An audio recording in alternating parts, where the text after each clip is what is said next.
శ్రీ రేణుకా ఎల్లమ్మ తల్లి జ్యోతిష్యాలయం. భార్యాభర్తల సమస్యలు, ప్రేమ సమస్యలు, కుటుంబ సమస్యలు, వ్యాపారంలో నష్టం రావడం, మనశ్శాంతి లేకపోవడం, అనుకున్న పనులు కాకపోవడం, కోర్టు సమస్యలు, నరదృష్టి, సంతాన సమస్యలు, పెళ్లి కుదరకపోవడం, ఆరోగ్య సమస్యలు, వాస్తు, ఇంటి సమస్యలు, విదేశీ ప్రయాణం, ధనం నిలకడలేకపోవడం, మీకు ఎటువంటి పర్సనల్ సమస్యలు ఉన్నా జ్యోతిష్యం చెప్పబడును.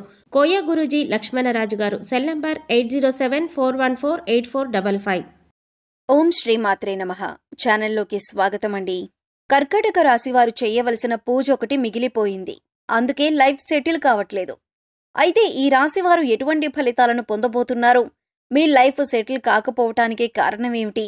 అలాగే వీరు బాకీ పడ్డ పూజ ఏంటి? ఆ పూజ ఏ విధంగా చేయాలి? బాకీ పడ్డ పూజని పూర్తి చేసిన తర్వాత మీరు ఎటువంటి ఫలితాలను చూస్తారు అనే వివరాలను ఈ వీడియోలో మనం తెలుసుకుందాం. కానీ అంతకంటే ముందుగా మీరు కనుక మన ఛానల్ని ఇప్పటి వరకు సబ్స్క్రైబ్ చేసుకున్నట్లయితే సబ్స్క్రైబ్ చేసుకొని పక్కనే ఉన్న బెల్ ఐకాన్ నొక్కి ఆల్ సెలెక్ట్ చేసుకుంటే మేము ఇలాంటి వీడియోస్ అప్లోడ్ చేయగానే ముందుగా మీకు నోటిఫికేషన్ వస్తుంది. ఇక వివరాల్లోకి వెళితే, ఈ రాశిలో జన్మించిన వారు సన్నగా, పొడవుగా, విశాలమైన నుదురు, పొడవైన ముక్కు కలిగి ఉంటారు. వీరి మనస్సు చాలా నిర్మలంగా ఉండి నిష్కల్మషమైన మనసుతో కల్లాకపటం లేకుండా మాట్లాడుతూ మిత్రులకు ఉపయోగం చేయటానికి ముందుంటారు. ఈ రాశివారు ఆచరించవలసిన పరిహారాలు చూసుకున్నట్లయితే, గృహమునందు ఔషధులను పెంచాలి. రైతులకు మేలు రకం విత్తనాలను దానం చేయాలి. ఔషధ తత్వం గల ఫలాలను మరియు పుష్పాలను బ్రాహ్మణుడికి దానం చేయాలి.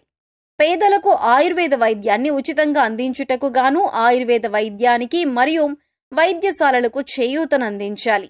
కుమారి లేదా కలబంద మొక్కను ఇంటికి వాయవ్య భాగంలో పెంచాలి. మంగళవారాలు శ్రీ సుబ్రహ్మణ్య స్వామికి ఔషధీ మొక్కల ఆకులను, మూలికలను, ఔషధ తత్వం గల పుష్పాలను జలంలో వేసి అట్టి జలంతో స్వామివారిని అభిషేకించాలి. ప్రతి నెల మీ జన్మ నక్షత్రం రోజున మీకు తోచిన ఆహార పదార్థాలు కొని మీ చేతితోనే బీదవారికి ఇవ్వండి. దీంతో మీ సంపద వృద్ధవుతుంది. ఆహార పదార్థాలు కొనివ్వటం వీలు కాకపోతే కనీసం 1/2 డజను నాణ్యమైన అరటిపళ్ళైనా కొని ఒక నిరుపేదకి ఇవ్వండి. మీ దోషాలు తొలగి మీ సంపద వృద్ధవటానికి ఇది అత్యంత సమర్థవంతంగా పనిచేసే జ్యోతిష్య పరిహారం. కావున తప్పనిసరిగా ప్రతి నెల ఈ పరిహారం అందించటానికి ప్రయత్నించండి. కేతువు అనుగ్రహం కొరకు కేతువు యొక్క బీజ మంత్రాన్ని ప్రతిరోజు లేదా తప్పకుండా ప్రతి మంగళవారం, ప్రత్యేకించి కేతుకాలం యమగండ కాలంలో అంటే ఉదయం 9 గంటల నుండి 10 గంటల 30 నిమిషాల మధ్య 19 సార్లు పఠించండి. కేతువు యొక్క అనుగ్రహం కొరకు మంగళవారాల్లో కేతుకాలం యమగండ కాలంలో ఉదయం 9 గంటల నుండి 10 గంటల 30 నిమిషాల మధ్య వినాయకుని ఆలయాలను, పుణ్యక్షేత్రాలను దర్శించాలి. ఆలయంలో కొబ్బరికాయ, అరటిపళ్ళు, పూలు, అగరబత్తి, కర్పూరం వంటివి సమర్పించి కేతువు యొక్క అనుగ్రహం మరియు అనుకూలత కొరకు ప్రార్థించాలి. కానుకలు సమర్పించాలి. వినాయక మంత్రాలు, స్తోత్రాలు పఠించాలి. సంకష్ట నాశన గణేశ స్తోత్రం, శ్రీ గణపతి అథర్వశీర్ష స్తోత్రం పఠించాలి. మంగళవారాల్లో మరియు ప్రతి నెల ఆర్ద్ర నక్షత్రం ఉన్న రోజుల్లో ఓం రుద్రాయ నమః అనే మంత్రాన్ని 108 సార్లు పఠించాలి. ప్రత్యేకించి మంగళవారాల్లో కేతుకాలం సమయంలో ప్రతి నెల ఆర్ద్ర నక్షత్రం ఉన్న రోజుల్లో శివాలయానికి వెళ్లి శివుని ముందు ఈ మంత్రాన్ని పఠించటం మరింత శుభప్రదం. శివాలయంలో కొబ్బరికాయ, అరటిపళ్ళు, పూలు, అగరబత్తి, కర్పూరం వంటివి సమర్పించి కేతువు యొక్క అనుగ్రహం మరియు అనుకూలత కొరకు ప్రార్థించాలి. కేతుగ్రహం యొక్క అనుగ్రహం కొరకు చేసే ఈ పరిహారం కొంతవరకు కుజగ్రహ దోషాలను కూడా తొలగిస్తుంది.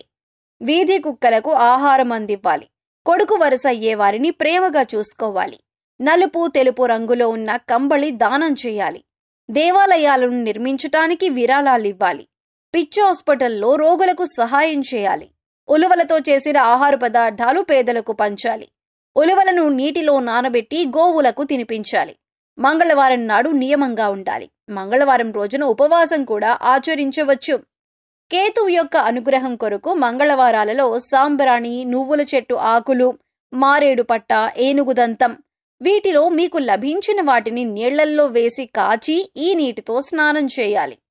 కేతువు యొక్క అనుగ్రహం కొరకు మంగళవారాలలో వైఢూర్యం, నువ్వుల నూనె, శాలువ, కస్తూరి, ఉలవలు, ఎరుపు రంగు లేదా బ్రౌన్ రంగు వస్త్రం మరియు ఆర్థిక విరాళాలు వీటిలో ఏదైనా ఒకటి దేవాలయాలు, ఆలయ పూజారులు, అనాథ శరణాలయాలు మరియు అత్యంత పేదరికంలో ఉన్న వ్యక్తులకు దానం ఇవ్వండి, లేదా మీరు ఇవ్వగలిగినంత ఆర్థిక విరాళం ఆన్లైన్ చెల్లింపుల ద్వారా ఏదైనా ప్రసిద్ధ ఆలయానికి పంపండి. కేతువు యొక్క విశేష అనుగ్రహం కొరకు కేతువు యొక్క వస్తువుల దానం, కేతుగ్రహానికి సంబంధించిన వస్తువులతో స్నానం, దేవాలయాల సందర్శన, కేతువు యొక్క అనుగ్రహాన్ని ప్రసాదించే మంత్రాలు మరియు స్తోత్రాల పఠనం వంటివి అశ్విని, మఖ మరియు మూలా నక్షత్రాలు మంగళవారంతో కలిసి వచ్చే రోజుల్లో ప్రత్యేకించి కేతుకాల సమయంలో చేయండి. మంత్రజపం రాత్రి సమయంలో చేయటం శుభప్రదం. అలా వీలు కాకపోతే మీకు కుదిరిన సమయంలో చేయవచ్చు. కాకపోతే ప్రతిరోజు ఒకే సమయంలో మంత్రజపం చేయాలి. స్నానం చేసి శుభ్రమైన సాంప్రదాయ బట్టలు ధరించి తూర్పు దిక్కున కానీ ఉత్తరం దిక్కున కానీ చూస్తూ ప్రతిరోజు ఒకే చోట మంత్రజపం చేయాలి. బీజ మంత్రాలను బిగ్గరగా పైకి పలుకకూడదు కాబట్టి మనస్సులోనే మంత్రజపం చేయాలి. పూర్వాషాఢ నక్షత్రానికి అధిపతి శుక్రుడు. శుక్రగ్రహానికి మీరు ఆచరించవలసిన పరిహారాలు: నీటి పుష్పాలు మరియు పండ్లు గ్రామానికి తూర్పు దిశలో గల దేవాలయంలో పూజార్థమై బహూకరించాలి. తూర్పు దిశలో దేవాలయం లేనట్లయితే గ్రామంలో గల ఏదైనా ఒక దేవాలయంలో బహూకరించాలి. ప్రతి గురు మరియు శుక్రవారాల్లో చేపలకు ఆహారం వెయ్యాలి. డబ్బులిచ్చి జీవించి ఉన్న చేపలు కొని వాటిని తిరిగి నీటిలో వదిలేయాలి. అత్తరు మొదలగు సుగంధ ద్రవ్యాలను బ్రాహ్మణుడికి శుక్రవారం నాడు దానం చేయాలి. దేవాలయాలకు అగరొత్తులు, ఇతర సుగంధ ద్రవ్యాలు, గులాబీ జలం మరియు విగ్రహాల అలంకారానికి కావలసిన సామాగ్రిని కొనివ్వాలి. జాలరులు, చేపలు పట్టేవారు కష్టాల్లో ఉన్నట్లయితే వారికి సహాయ సహకారాలు అందించాలి. ప్రతి నెల మీ జన్మ నక్షత్రం రోజున మీకు తోచిన ఆహార పదార్థాలు కొని మీ చేతితోనే బీదవారికి ఇవ్వండి. దీంతో మీ సంపద వృద్ధి అవుతుంది. ఆహార పదార్థాలు కొనివ్వటం వీలు కాకపోతే కనీసం 1/2 డజన్ నాణ్యమైన అరటిపళ్ళైనా కొని ఒక నిరుపేదకు ఇవ్వండి.